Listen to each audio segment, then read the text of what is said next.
In this video I'm going to run through how to set up for doing circular low pressure piercing for fragile materials like glass or carbon fiber. Anything that if you try to pierce it at low pressure might crack or delaminate. It's basically 4 places that you have to look, and some of these settings depend on the type of control of the pump that you have and the type of mini hopper that you have for metering your abrasive. So first we'll look at it as if you were set up with one of our smart meter or precision mini hoppers. So this mini hopper is set up that when the pump goes into low pressure, it sends a signal to the mini hopper, and this wheel will spin at a lower speed to let less abrasive down to the cutting head for the low pressure piercing. So for this one there's very little operator intervention that's involved when you do change from low to high pressure and back and forth. So first place to look is in your machine settings. So we'll go in and take a look at this machine, and we'll go to the cutting equipment area, and what we want to look at is up in this area here. First of all, we've got this pump as high-low pressure control, so that means we can essentially control the pressure of the pump between high and low pressure from codes in the NC file. And then down here you've got the definition of the type of mini hopper that you have. So if you had the precision or the smart meter mini hopper, you would set this to high-low abrasive control. So both the pump and the mini hopper can be controlled by signals through the NC file. Then your delay for your pressure up and pressure down time, if you scroll down towards the bottom of this page, down here at the bottom you have your delay for pump going up to high pressure and then pump going down to low pressure, which you can adjust accordingly.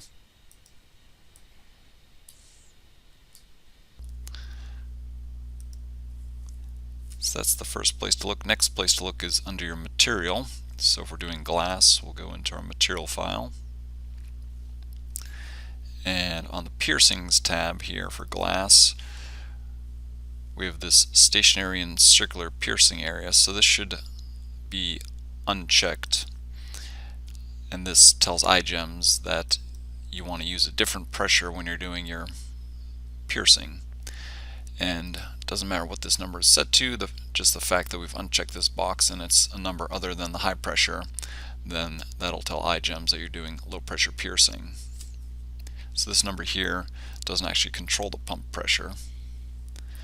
And then down here you've got numbers that control how long you're doing your circular piercing motion for, and the diameter of your circular pierce and the speed of your circular pierce. So you can change these as needed depending on how long it takes to pierce through the material.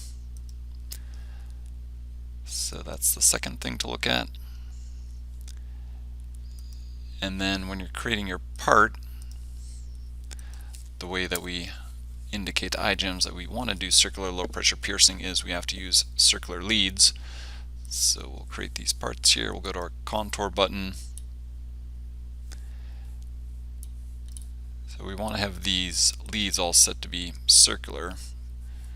So we got circular corner, circular outside, circular internal, and alternative. If we were going to use the alternative lead for very small holes, we would also want that to be set to circular piercing. However, if it is a very small hole, it might be too small to put a circular lead on, but we could set this one up to be circular short and put a very short lead in length on here. Or you could just uncheck this box and not pierce any very small holes. And then we'll do multi. So if we zoom in, we can see we have our circular piercing motion there.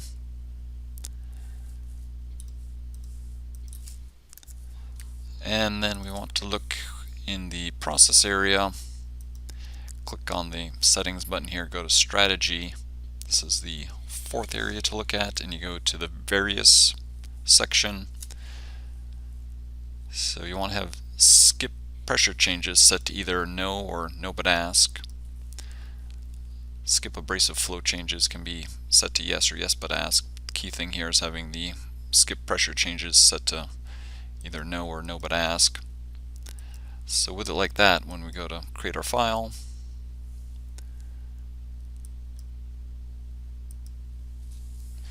then we'll see at the start here that the pump will go into low pressure. There's a 12-second delay to make sure that the pump is in low pressure, and then it'll go around and do the circular piercing.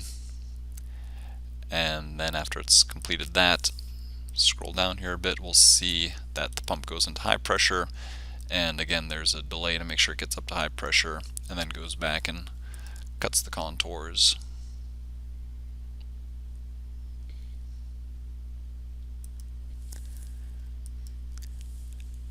Now if you have one of our standard mini hoppers or manual mini hoppers that has the slider on the front, and you want to put an M00 into your program to ensure that the operator changes the position of the slider for the low and the high pressure, then we can change those settings to ensure that that happens.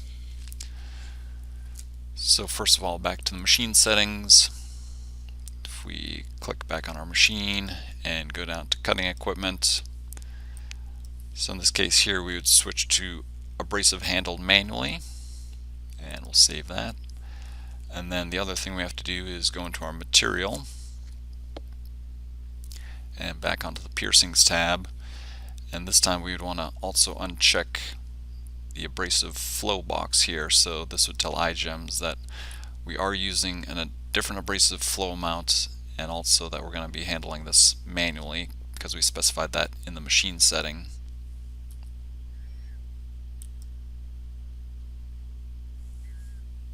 And then if we go back to our process button and then back into the strategy, on our various area we'd want to set skip abrasive flow changes again to either no or no but ask.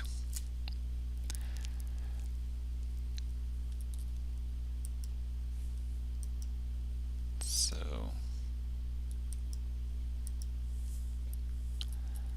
now what we'll see is we've got the signal to tell the pump to go into low pressure.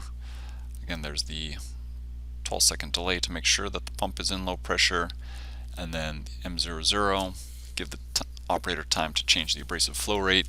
Once he's done that, he'll hit continue on the controller, and then when it gets to the switch to high pressure, the delay, and then again the M00 so we can switch the abrasive flow rate.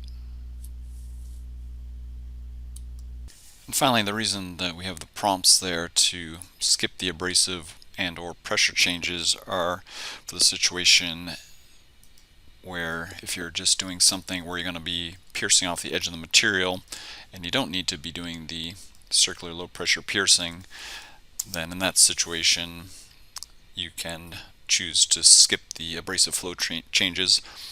The pressure changes would just be avoided by using a linear pierce instead of a circular pierce. So if I'm going to put a lead on the corner of this part here, I can change it to a corner lead without the circular pierce, and I'll just put it on a corner here. And then when I go to process this,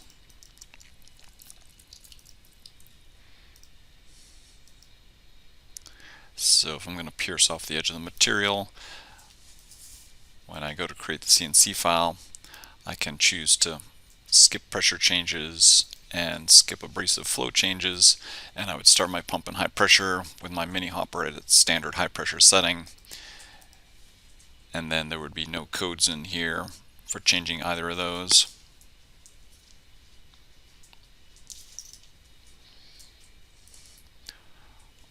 Also, if you are doing the manual mini hopper and you're going to be putting the M00 in there for the pause to allow for changing the abrasive flow rate, then you really don't need that 12-second delay for the pump to change pressure.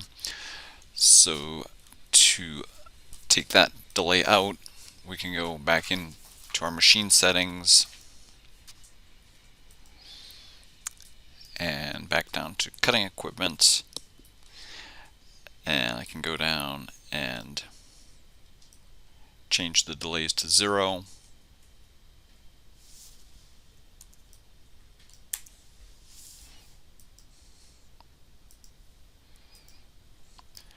And then if we're doing a part like this again where we are going to be doing the low and high pressure piercing, I'll leave these boxes unchecked.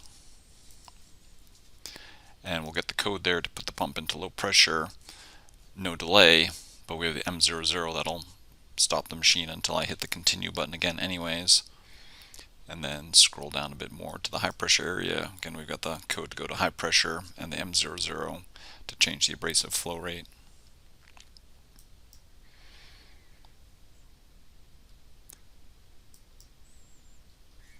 The other scenario would be if you had an older pump that did not have the ability to control the pressure from the control. So if we come into here, back down to our cutting equipment, we would set this to pressure handled manually.